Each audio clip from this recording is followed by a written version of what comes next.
Machine repair करते समय आपके पास बेसिक टूल्स तो होने ही चाहिए, लेकिन कुछ और टूल्स भी आपके पास होने चाहिए जो कि ना रिपेयरिंग में आपकी बहुत ज़्यादा मदद करते हैं। तो आज की वीडियो इसी टॉपिक पर है। तो ये आप सब देख रहे हैं, ये सभी कुछ ऐसे टूल्स हैं जो आपके बहुत काम आते हैं। चलिए इनके एक एक बारे में इनकी बात करते हैं। देखिए दोस्तों, सबसे अच्छा काम तो इस हम देख रहे हैं प्लग देख रहे हैं, 3 पिन का प्लग है, ये काम आता है। दोस्तों कई बार क्या होता है, जब मशीन इंस्टॉल करते हैं हम लोग या रिपेयर करने जाते हैं तो वहाँ पे ना जो सॉकेट होता है वो 5 एम्पेयर का होता है। ठीक है, कई बार ऐसा होता है कि मशीन शिफ्ट होती है, नई जगह जाती है, तो वहाँ पे ना सिर्फ 5 एम्पेयर का सॉकेट होता है।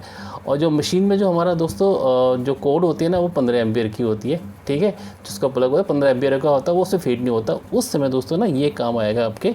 ये क्या करता है, देखिए ये 5 एम्पेयर से लेकर 5 एम्पेयर को 15 एम्पेयर में कन्वर्ट करता है। ठीक है, तो अच्छी क्वालिटी का लेना चाहिए। इसमें कोना का है, अब उसको मशीन से रन करेंगे ना दोस्तों तो भी ये जल्दी ख़राब नहीं होगा, तो ये हमेशा आपके पास होना चाहिए।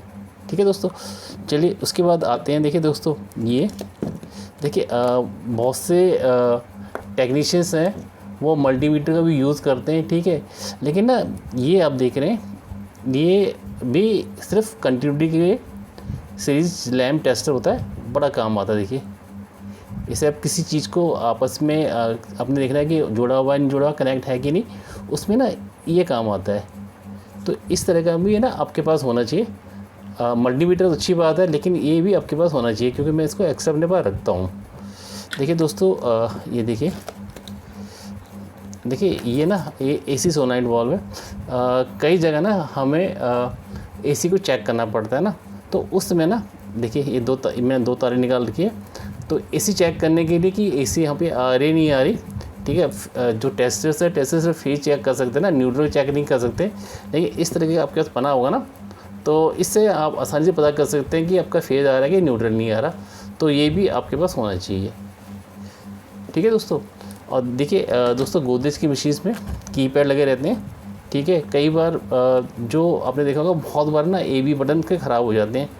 तो जो AB बटन होता है काफ़ी फ्लेक्सिबल, उसके जो रिबन्स होते हैं ना, जो वायर्स होते हैं काफ़ी फ्लेक्सिबल होते हैं। तो कई बार ना वो बैग में रखे टूट जाते हैं।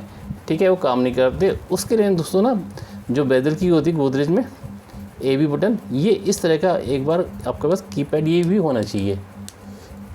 ठीक है, देखिए दोस्तों, तो इसका जो बनाने का किस तरह से इसको बना सकते हैं, किस तरह इसका सर्किट डायग्राम है, इसकी ऑलरेडी मैंने एक वीडियो बना रखी है, तो उसको देख लीजिएगा। उसके बाद देखिए दोस्तों, आप ये देख रहे हैं ये जो गोदरेज की 4400 मॉडल है। ठीक है, जिसकी इमेज अभी देख रहे हैं, उस मशीन में ना एक कीपैड लगा रहता है। तो कई बार क्या होता है दोस्तों ना, कीपैड ख़राब हो जाता है, या उसके पहले या दूसरे बटन या जिससे हमने एंटर करना होता है वो ख़राब हो जाते हैं। ठीक है, तो उस समय हमें चेक करने के लिए कि प्रॉब्लम कहाँ पर है, तो इस तरह का आपके पास एक कीपैड भी होना ज़रूरी है। ठीक है, तो इसका भी ऑलरेडी मैंने एक वीडियो बना रखा है, तो उसका वीडियो ना आप देख लीजिएगा। तो ये कुछ आइटम्स है दोस्तों आपके पास रहेंगे, तो आप आसानी से ना मशीन्स को रिपेयर कर सकते हैं। तो दोस्तों मेरा ये वीडियो जो जानकारी आपको दी है पसंद आए तो लाइक, और दोस्तों चैनल को सब्सक्राइब भी कर दीजिएगा।